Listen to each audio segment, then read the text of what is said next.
사회학에는 깨진 유리창 이론이라고 하는 것이 있습니다. 앞에도 설명이 좀 되어져 있는데요. 건물 주인이 깨진 유리창 하나를 그대로 방치하면 이 건물은 아무도 신경 쓰지 않는가 보다 생각하고 많은 사람들이 거기에서 소위 범죄 온상이 되는 그런 경우들이 있고, 하나가 깨져 있으니까 또 다른 것들을 또 깨버리는 이런 일들이 쉽게 발생합니다. 그리고 쓰레기도 버리고요, 낙서도 하고요. 결국 그렇게 되다 보니까 이제 이게 범죄학에서도 통용이 되어지는, 그래서 강력범죄 온상이 되어버리는 그런 이론인데요. 반대로 깨진 유리창을 즉시 수리하고 주변을 깨끗하게 유지하면 범죄율이 현저히 줄어든다고 합니다. 작고 사소해 보이는 무질서 하나가 공동체 전체에 어떠한 영향을 미치는가, 즉 그 공동체에 아주 큰 영향을 미치고 또 병들게 하는 것은 큰 사건이 아니라 아주 사소한 사건이 되어질 수 있다라고 하는 겁니다.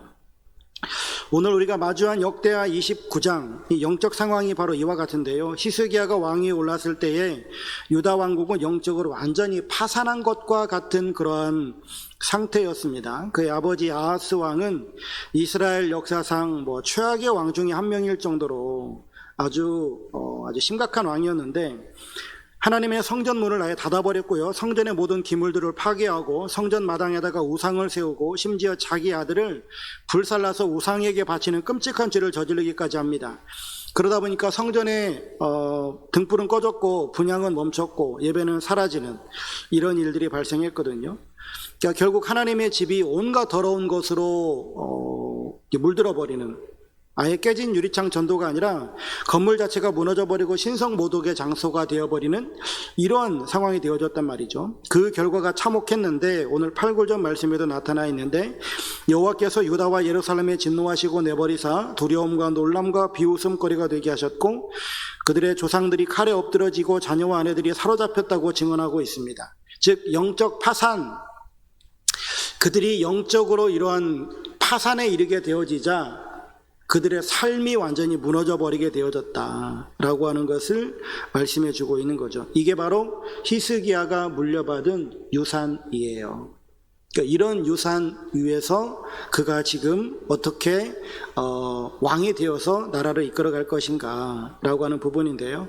오늘 보면은 이러한 절망의 잿더미 속에서 한 젊은 왕, 25살 먹은 왕이 되자마자 그 첫째 날부터 무엇을 했는가, 어떻게 부흥의 첫걸음을 내딛었는가를 우리들에게 보여주고 있습니다. 그래서 오늘 제목이 꺼진 불을 다시 살리는 세대인데, 또 한 가지는 개혁의 세 가지 원리라고 하는 주제를 가지고도 나눌 수 있을 거다 생각이 되어지고요. 세 가지를 좀 기억했으면 좋겠습니다. 첫 번째, 가장 본질적인 것을 생각을 해봐야만 합니다. 히스기야 왕이 되었을 때에 산더미 같은 국가적인 어떤 과제들이 놓여 있을 거란 말이죠. 북이스라엘은 아수르에서 멸망 직전이었고 남유다 역시 아수르의 그런 위협 아래 놓이게 되어졌는데, 이러할 때 해야 될 일이 뭘까요? 북쪽에 있는 아수르가 엄청난 압박을 가해와요. 그리고 북이스라엘이 곧 이제 멸망할 것 같아요. 그렇다고 한다면 제일 시급한 게 뭘까요? 국방 강화 아니겠습니까?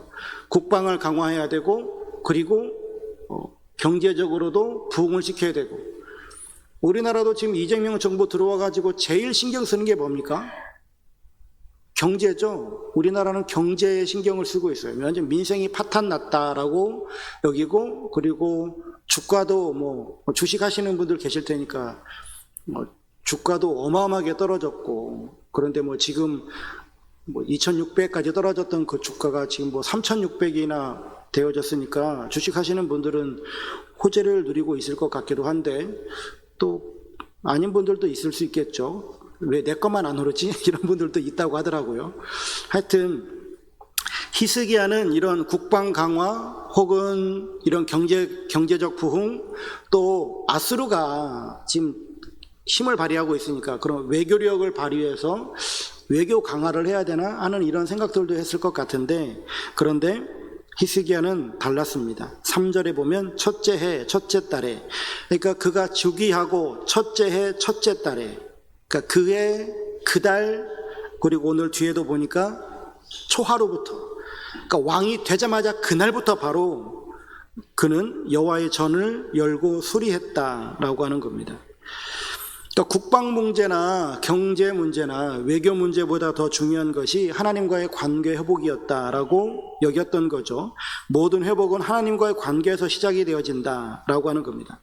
사실 우리는 살아가면서 이 문제만 해결되면 신앙생활 잘할 수 있을 텐데 라고 생각하는 것들이 있어요.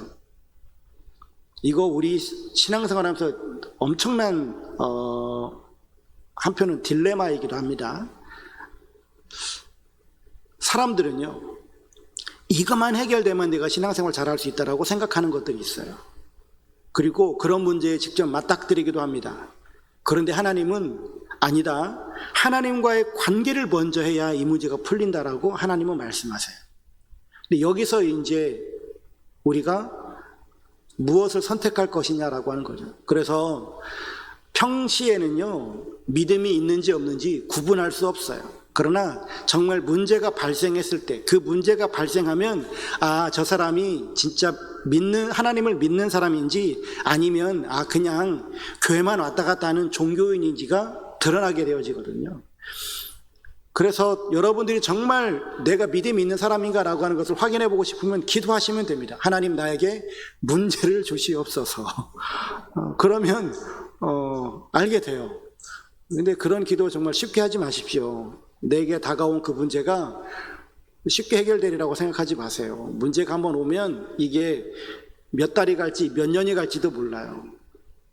근데 그런 문제가 오기 전에 지금부터 내가 하나님 앞에 바른 관계를 가지게 되어지면 하나님께서는 우리의 삶 가운데에 늘 형통케 하시는 은혜를 베풀어 주실 줄로 믿습니다. 또 아니더라도요, 나에게 형통한 일이 없다 할지라도 하나님과의 관계 속에 늘 거하게 되어질 때에 믿음으로 넉넉히 이기고도 남는 그런 삶을 살아가게 되어질 줄로 믿습니다. 중요한 부분은 뭐냐면, 왜 히스기야가 가장 먼저 가장 본질적인 것부터 했는가라고 하는 이 일을 했냐면, 이스라엘이 하나님을 예배하는 사람들인 것은 두 번째이고요, 가장 먼저는 뭐냐면 인간 자체는 예배하는 존재예요. 인간은 무엇인가를 항상 숭배하고 예배하는 존재예요. 그러니까 하나님을 예배하지 않는 사람들은 반드시 무엇인가를 예배하고 있어요. 세상 사람들을 보십시오. 그 사람들도 무엇인가를 예배하고 숭배하고 추종하고 그것을 따라가고 그것을 붙잡기 위해서 애를 쓰고 살아가요. 소위 돈이 될 수 있고 쾌락이 될 수도 있고 성공이 될 수도 있고 뭐가 될 수도 있고, 사람은 무엇인가를 항상 예배하는 존재로 살아가요.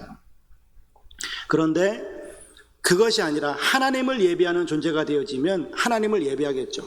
다시 말하면 하나님을 믿는다라고 하는 사람이 하나님을 예배하지 않으면 다른 것이 내 안에 들어오고 내 삶의 주인이 되어지고 나는 그것을 예배하는 존재가 되어지고 말더라라고 하는 겁니다.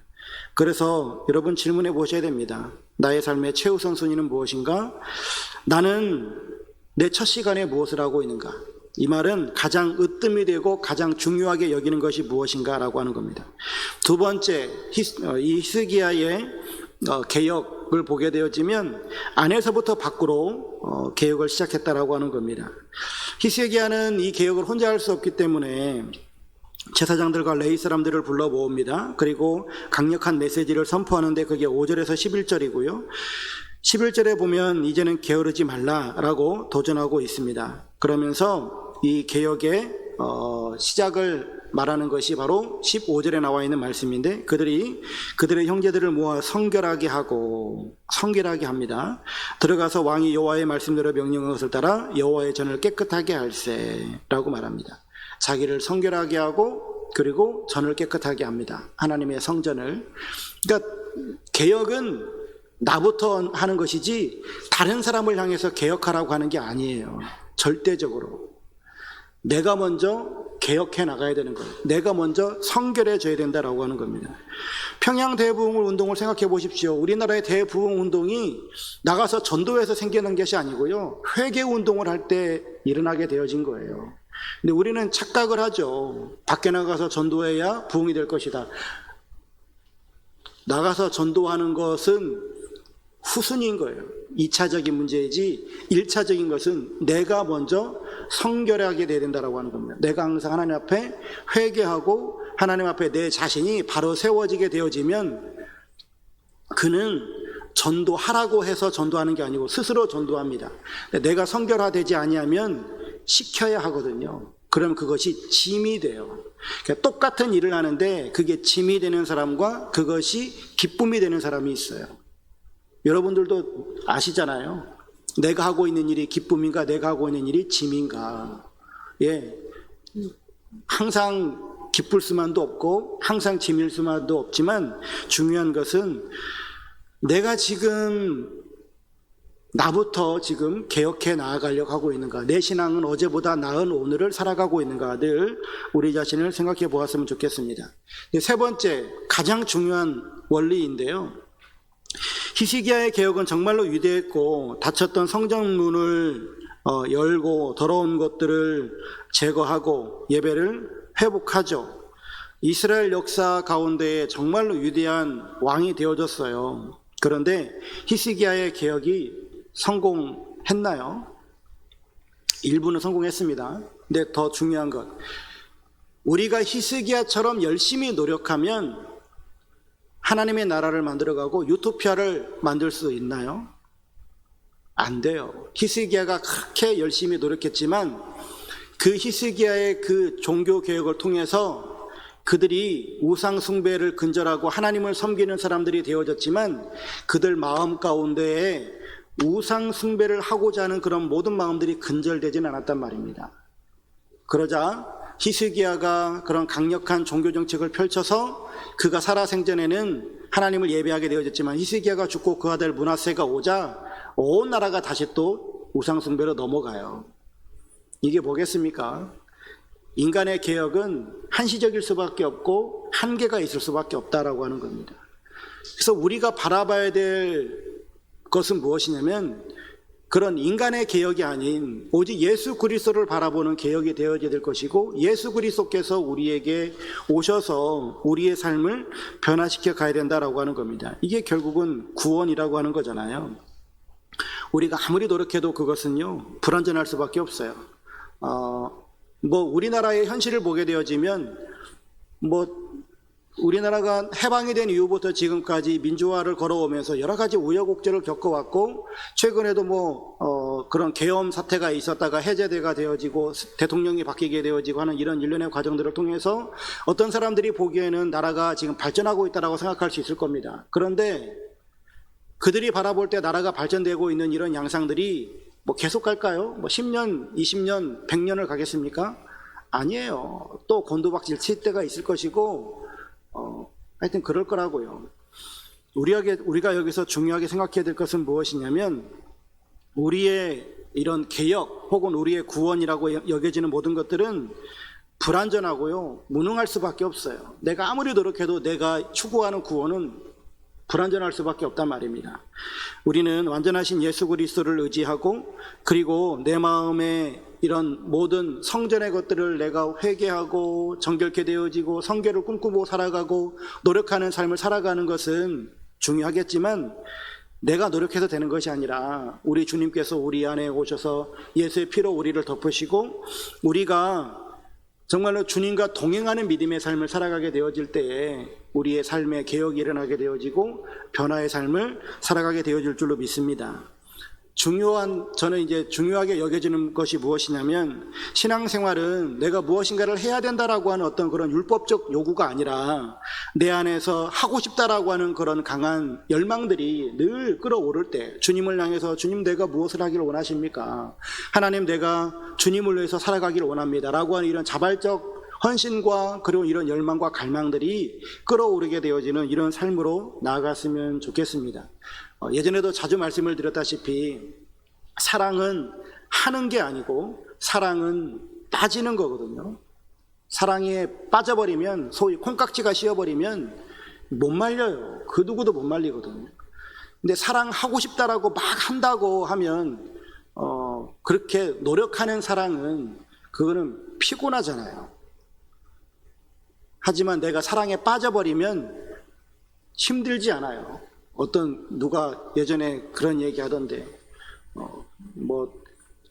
애인과 그 연애를 할 때 2시간 거리를 자기 집은 파주, 파주가 자기 집이고 여자친구 집은 어딘데 하여튼 뭐 2시간 거리래요. 그걸 갖다가 태워다 주고 다시 돌아온대요. 밤 늦게까지 이렇게 연애를 하고 뭐 10시, 11시까지 연애를 하고 2시간 태워다 주고 2시간 또 돌아온대요.